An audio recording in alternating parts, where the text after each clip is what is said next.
All right, let's talk. Oh, let's unfreeze that. Oh, you know what? I did. It doesn't matter. Let's talk about costs of production real quick. So we were talking about demand. We're talking about supply. We're going to talk about supply more, but we're listening to me now. Okay. The things that you need to provide, the costs that you need to provide a good or a service are called costs of production. Economists divide these costs into two categories: your fixed cost and your variable cost. Your fixed costs are your costs that you have to pay every month, even if you didn't sell one item. Your fixed costs are things like some salaries, your rent, probably your insurance, right? Maybe some utilities. Utilities can be variable based on how often you're open or how much electricity that you use or how much water you use. But to some extent, your baseline electric, baseline water, you know that every month my water bill starts at like $90.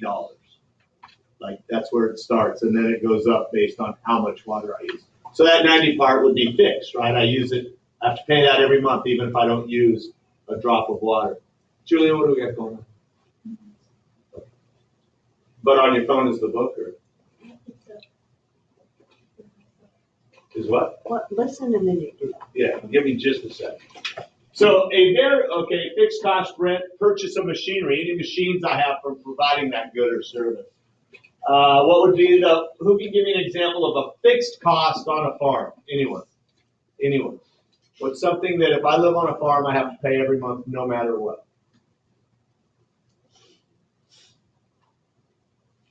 Do they own a farm? Do they rent a farm? They own it, but they haven't paid it off, so they would have to pay what? What's that called? The mortgage. Mortgage is a perfect example. A variable cost is a cost that rises or falls depending on the quantity of goods produced. These include the cost of the raw material and then some labor. Like if you're working a lot more, or if your business is open a lot more, if you need to hire more people to make more things or provide more of that service, then your labor costs will go up as well. Fixed and variable costs add up together to produce total cost. So this is your total cost, this is your output. If I'm at zero output, I still have to pay my fixed costs. And my fixed costs are going to stay the same whether I make 0 items or 1,000 items, right? But as I increase the amount of things I'm making or service I'm providing, my variable cost goes up. Hopefully I'm making enough money to cover all of those, the increase in my variable costs, right? That's the idea.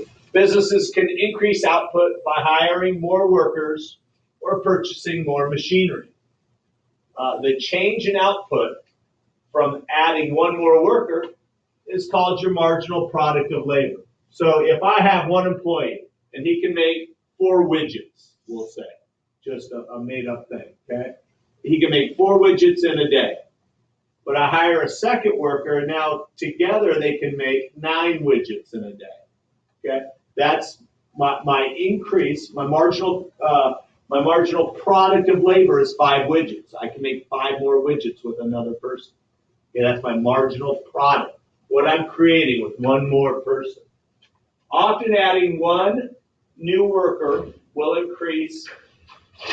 result in increasing marginal returns, meaning the output of goods per worker goes up. So if one guy can make 4, but together they can make 9, that means each worker is making like 4.5, right? If I add a third worker and all of a sudden they can make 15 together, that means my output per worker is 5.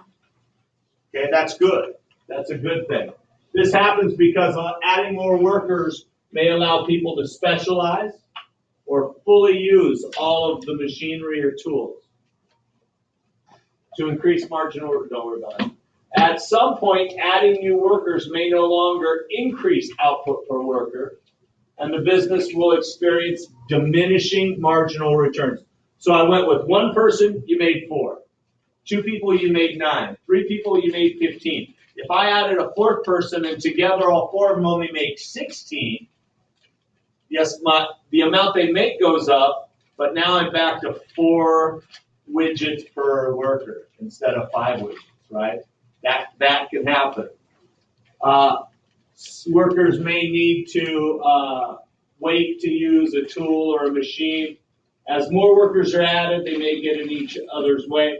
There can eventually be a negative marginal return. So if I have like a 6th worker and they all of them together can only make like 15 widgets, I'm going down. I'm going the wrong way. My total output's going down. That's a negative marginal return. So diminishing means the output per worker goes down. Your total still goes up. But negative means your whole output goes down. That can happen because there's just too many people. It could happen because, for one worker's horrible and he's bringing down everybody else. It could happen for a number of reasons. Marginal cost is the cost of producing one more unit of a good.